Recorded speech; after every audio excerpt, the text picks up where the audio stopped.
আসসালামু আলাইকুম, ডক্টর মোহাম্মদ জাহাঙ্গীর কবির বলছি। আশা করি সবাই ভালো আছেন। আগেই বলেছিলাম যে পানি নিয়ে একটা ভিডিও তৈরি করব, যে সেটা হচ্ছে যে পানি আমাদেরকে কতটুকু খেতে হয়, বেশি খেলে কি হয়, কম খেলে কি হয়, হ্যাঁ। এবং আমরা যারা এই পদ্ধতিটা ফলো করছি তারা পানিতে কেন লবণ মেশাচ্ছি, হ্যাঁ, পানি বিশুদ্ধভাবে খাওয়ার উপকারিতা বা প্রয়োজনীয়তা, হ্যাঁ, এগুলা তো আমরা জানি। তাও আমি বলছি যে একটা সুস্থ লোক যদি স্বাভাবিক তাপমাত্রায়, হ্যাঁ, তখন তার 1.5 থেকে 2 লিটার পানি যথেষ্ট। আর প্রচণ্ড গরম পড়লে 2.5 থেকে 3 লিটার পানি সে খেতে পারে। এটা নির্ভর করে যে তার শরীরে কতটা ঘাম ঝরছে, সে কতটা গরমের ভিতর কাজ করছে, তারপরে সে কতটা ওয়ার্কআউট করছে। যখন সে এরকম একটা মানে হাই ইন্টেন্সিটি ওয়ার্কআউটগুলো করে, যেমন আজকে সকালে আমি যেমন 2 ঘন্টা বেশি, হ্যাঁ, সময় অ্যানারোবিক জোনে, হ্যাঁ, সাইকেলিং এবং রানিং করেছি, প্রচুর সুইটিং হয়েছে। তো সারা দিন ধরে এটাকে আমাকে ফিল আপ করতে হচ্ছে, যে আমি একটু একটু করে খাচ্ছি এই পানিটাকে ফিল আপ করার জন্য। এটা একটা ডিটক্স ওয়াটার। তো ডিটক্স ওয়াটারটা আসলে কিভাবে তৈরি করতে হয় ইউটিউবে দেখে নেবেন। ডিটক্স ওয়াটার দারুণ জিনিস। তো বিশুদ্ধ পানি পান করার বিষয়ে আমাদেরকে সিদ্ধ করে পানি খেলেই হবে। পানি ফুটানোর ক্ষেত্রে আপনারা খেয়াল রাখবেন যে বেশি ফুটাবেন না, হ্যাঁ। একটা বলক আসলেই আপনার কিন্তু পানিটা মোটামুটিভাবে খাওয়ার উপযোগী হয়ে যায়। আর বেশি পানিকে জাল দিলে পানি পুড়ে যায়, তার যে স্ট্রাকচারগুলো ড্যামেজ হয়ে যায়, নষ্ট হয়ে যায়। বেশি হিট দিলে যে কোনো জিনিসই তার স্ট্রাকচার ধরে রাখতে পারে না, এগুলো ডিসোসিয়েট হয়ে যায় এবং তার যে মৌলিক যে গুণাবলী সেটা নষ্ট হয়ে যায়। বৃষ্টির পানি ফিল্টার করে খেতে পারেন আপনারা। আর হচ্ছে রিভার্স অসমোসিস সিস্টেমের যে ফিল্টারগুলো আছে সেগুলো।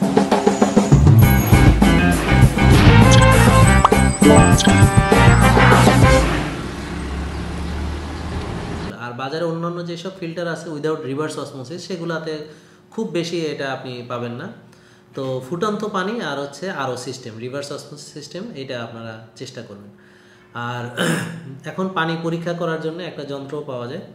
তো বোতলজাত পানি খাওয়ার ক্ষেত্রে আমি কোম্পানির নাম বলবো না, তো কয়েকটা মানে বোতল আছে যাদের পানিটা মানে বিশুদ্ধ, আর অনেকগুলো আছে যেগুলা মানে মান সন্দেহজনক। তা আপনারা চাইলে যে কোনো বোতলের পানি ঢেলে গ্লাসে রেখে আপনারা পরীক্ষা করে নিতে পারেন।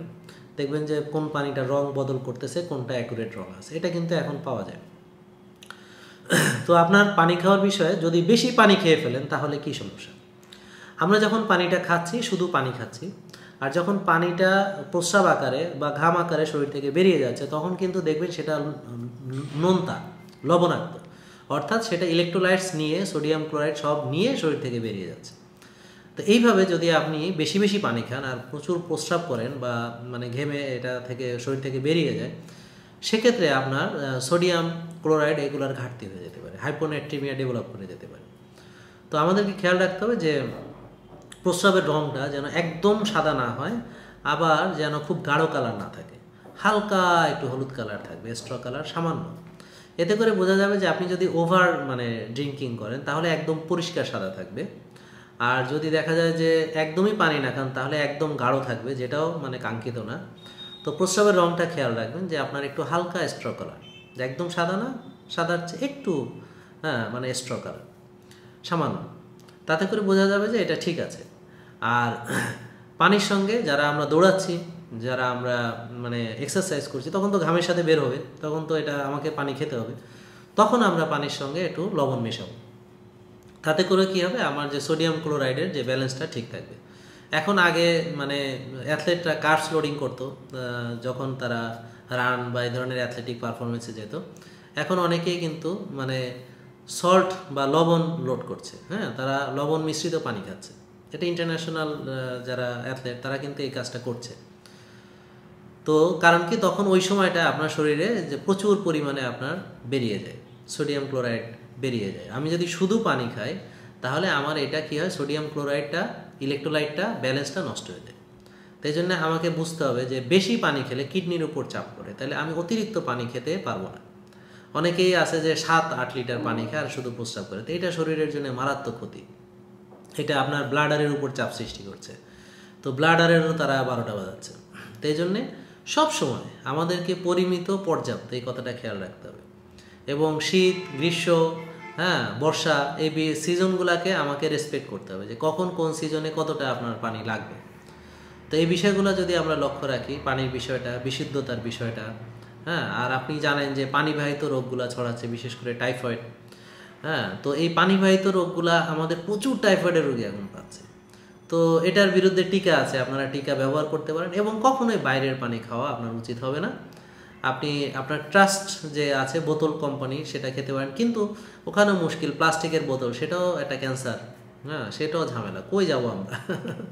তো পানি ফুটিয়ে পান করুন, বাইরে টাইরে গেলে নিজে এক বোতল পানি নিয়ে যান। তো একটা বোতলে যদি একটা কাচের বোতল আমরা কিনি নিজেরা, একটা ছোটোখাটো কাচের বোতল, ওখানে যদি আমরা একটা আরও সিস্টেম রিভার্স অসমোসিসের পানি নিয়ে যাই কোথাও গেলে, আর ফুটানো পানি নিয়ে যাই, সেটা বেটার। তখন আর আমাকে ওই প্লাস্টিকের বোতলের পানিও খেতে হচ্ছে না, আর আমাকে এটা নিয়ে চিন্তাও করতে হচ্ছে না। তো এই বিষয়গুলো আমরা লক্ষ্য রাখলে আশা করি যে আমরা ভালো থাকতে পারবো, বিশেষ করে ওয়াটার বর্ন যে ডিজিজগুলো আছে সেগুলো থেকে আমরা বাঁচতে পারবো। আর সর্বাবস্থায় মনে রাখবেন যে ডিহাইড্রেশন, হ্যাঁ, সেটা একটা সময়ের জন্য ভালো, আবার এটা যদি সাস্টেইন হয়, লং টার্ম হয়, তাহলে সেটা ভালো না। এটা কেন বললাম, কারণ আমরা যারা ড্রাই ফাস্টিং করছি, এখানে ফাস্টিংয়ের বিষয়টা একটু বলি, যে water fasting and dry fasting. তো ড্রাই ফাস্টিংটা হচ্ছে ওয়াটার ফাস্টিংয়ের চেয়ে 3 গুণ বেশি ভালো। কেন? কারণ ওয়াটার ফাস্টিংয়ের সময় পানিটা তো আমি বাইরে থেকে খাচ্ছি, আর ড্রাই ফাস্টিংয়ের সময় কি হচ্ছে, যখন বডির ভিতরে পানিটা থাকছে না, তো ফ্যাট বার্নিংয়ের সময় তখন বডি কি করে, এই বডির ভিতরেই পানিটা তৈরি করে, এবং যেই পানিটা বডির ভিতরে তৈরি করে সেটা 100% পিওর। এটা একদম মানে এখানে কোনো ভেজাল নেই, কিচ্ছু নাই। তো আপনি ধরেন একটা কাপড় চোপড় পরিষ্কার করতেছেন, ময়লা কাপড়, তা সেটা পানিটা বিশুদ্ধ পানি দিয়ে করলে যেটা হবে, ময়লা পানি দিয়ে করলে সেটা অতটা ভালো হবে না। তো শরীরের ভিতর থেকে যে পানিটা নিজেই শরীর তৈরি করে সেটা করে, হ্যাঁ, সেটা অবশ্যই অবশ্যই একদম বিশুদ্ধ, এবং সেটাই হচ্ছে একদম শরীরকে অটোফেজির মাধ্যমে যে পরিষ্কারটা হয়, হ্যাঁ, সেটা অনেক ভালো পরিষ্কার হয়। এই জন্য ড্রাই ফাস্টিং আমরা বলেছি যে 10 ঘন্টা ড্রাই ফাস্টিং সমান সমান 30 ঘন্টা ওয়াটার ফাস্টিংয়ের সমতুল্য, এবং এটার বেনিফিট অনেক বেশি। তো এই বিষয়গুলো আমরা আগেও বলেছি, তারপর আবারও বলছি। তো এগুলা বানানোর উদ্দেশ্য হচ্ছে যে আপনাদেরকে সবসময় একটু মোটিভেট রাখা। তো আশা করি আপনাদের যদি ভিডিওটা উপকারে লাগে, আপনারা ভিডিওটা শেয়ার করবেন। আপনারা আমার যে ইউটিউব চ্যানেল আছে সেখানে সাবস্ক্রাইব করুন, অন্যদের মাঝে শেয়ার করুন। আমার ফেসবুক পেজে এখানে একটা লাইক দিয়ে দিবেন। অনেকে লাইক দেননি দেখলাম, তো দিবেন। তো অনেকেই ফলো করছেন, যদি উপকৃত হন আপনারা শেয়ার করবেন। তো এইভাবে আমি চেষ্টা করব যে সকল বিষয়ে আপনাদেরকে সচেতন করতে, যেন আমরা সুস্থ থাকতে পারি, রোগমুক্ত থাকতে পারি। এবং আমরা যদি একটা সুস্থ জাতি চাই, তাহলে অবশ্যই আমাদেরকে একটা সবাইকে মিলে সচেতনতা ডেভেলপ করতে হবে, সচেষ্ট থাকতে হবে, হ্যাঁ, এবং একটা অ্যাওয়ারনেস, যেটা মানে এটা ছড়িয়ে দিতে হবে, এটা গ্রামে গঞ্জে সবখানে এইটা মেসেজটা ডিস্ট্রিবিউশন করে দিতে হবে, ডিসেমিনেট করে দিতে হবে। হ্যাঁ, তো আসুন আমরা আমাদের যে নন কমিউনিকেবল যে ডিজিজগুলো আছে সেগুলো থেকে বাঁচার জন্য আমরা সবাই সচেষ্ট হই। আসসালামু আলাইকুম, ভালো থাকবেন, দোয়া করবেন।